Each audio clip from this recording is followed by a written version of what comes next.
Hello guys, this is Richard Bridge TV and welcome back to my channel. But before I start the devotional guys, I'd like to shout out the following person our channel na napunta rito at nag-join sa devotional. Shout out to John W. Abiden, to Heaven's Hope TV or SSC TV of Korea, to Connie Vlog, Yans TV, Pimbert Topo, Michael Aborita, Ken Mondero, Yabacoteco, Bon Anthony Balmoria, Vin Lawrence Chonko, Prince Shandog, Rian Cedric Bersaga, Christopher Claire Orias, Faustine Goldillas, Francis Laiko, and Mystified. Shout out na rin sa mga hindi nakisabay na manood sa devotional but still napunta pa rin dito para manood at makinig sa devotional. God bless us all guys.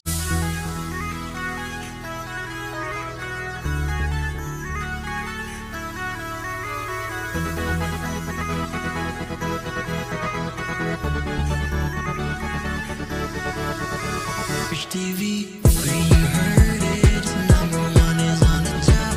Good advice is they'll never stop. Rich TV, where you heard it, number one is on the top. Good advice is they'll never stop.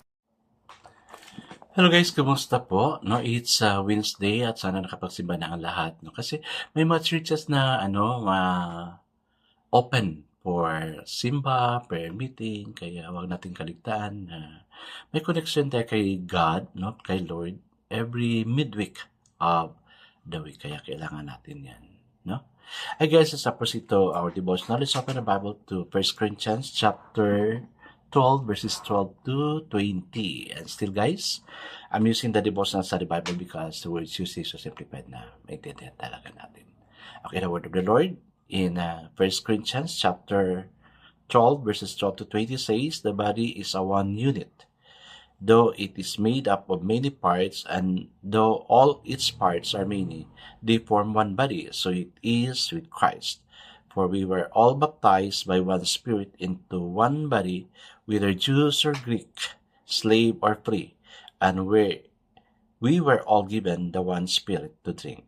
Now the body is not made up of one part, but of many.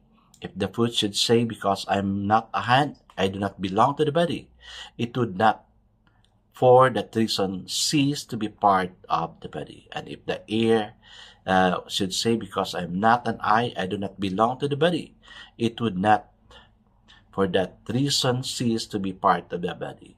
If the whole body were an eye, where would the sense of hearing be? If the body were an ear, where would the sense of smell be? But in fact, God has arranged the parts in the body, every one of them, just as He wanted them to be. If they were all one part, where would the body be? As it is, there are many parts of one body. Amen and amen. I guess let's not pray. Father God, it's true. Our body is composed of many parts. Same way with our life. Our life composed also with many people around us that becomes part of ourselves. We cannot say we do not need them, but the truth is, there's no man in an island, O Lord God. Kailangan namin ng mga kasamahan, same way as we are part of one community. Lord, even as we move on to this devotional, I pray to please bless us, O God. Bless us, O God. You talk to us as you open up our heart, body, soul, and spirit unto you. Amen and amen. The focus verse for this evening, guys, is found in 1 Corinthians chapter 12, verse 13. It says, we were all baptized by one Spirit so as to form one body. So the title of our devotion for this evening, guys, is The Greatest Symphony. The BBC Music Magazine asked 151 of the world's leading conductors to list 20 of what they believe to be the greatest symphonies ever written.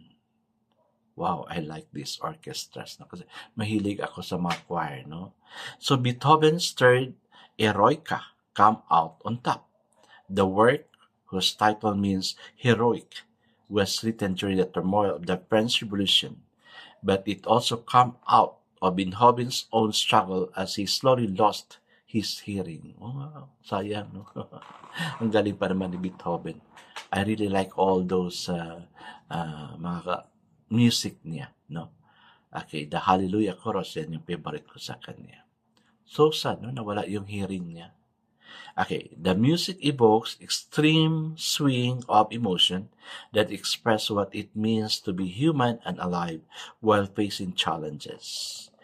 Through wild swing of happiness, sadness, and eventual triumph, Beethoven's Third Symphony is regarded as a timeless tribute to the human spirit. Oh, yes, kung marinig nyo lang kung ano yung ano ni Beethoven, no? Yung Alleluia Chorus, wow, I really like that one.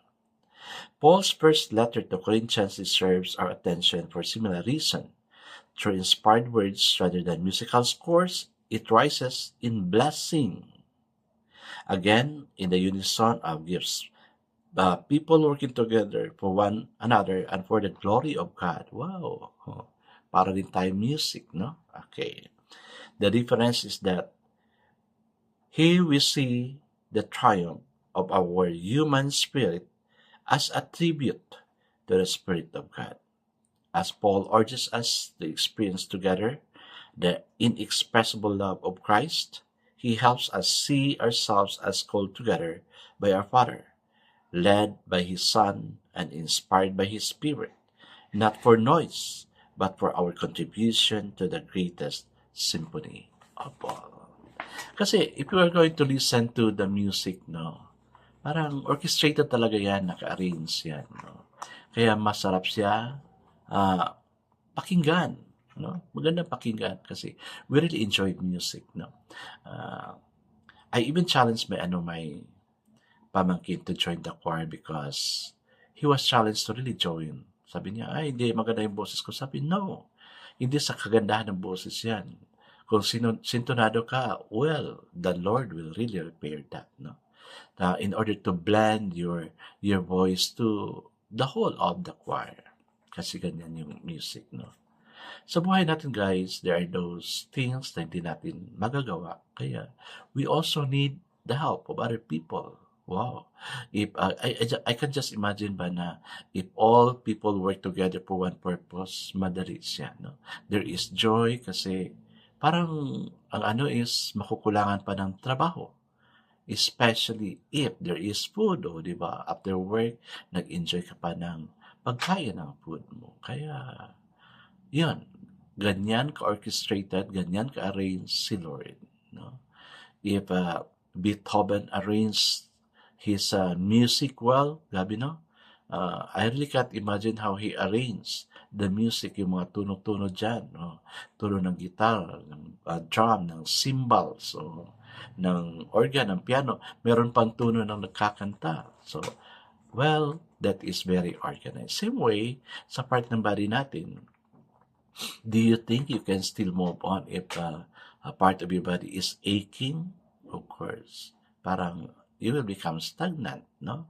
Many people are in the hospital, they cannot move because part of their body is not functioning. So, dapat alagaan natin yung body natin, literal na body natin, no?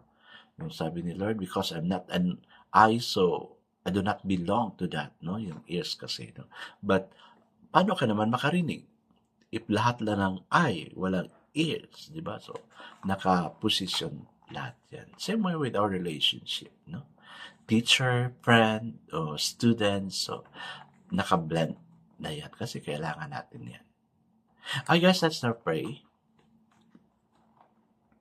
Father, please enable us to see what we can be with others, with our eyes on your Son, with reliance on your Spirit, with a growing awareness of what you can do with noise maker like us. Amen and amen. Yes, guys. Let's be altogether one in spirit. Kasi orchestrated na ni Lord yan. God bless us always because I know God shall bless us 10 times better. This is again Rich TV. Kita-kita tayo muli. Hanggang sa muli. Paalam.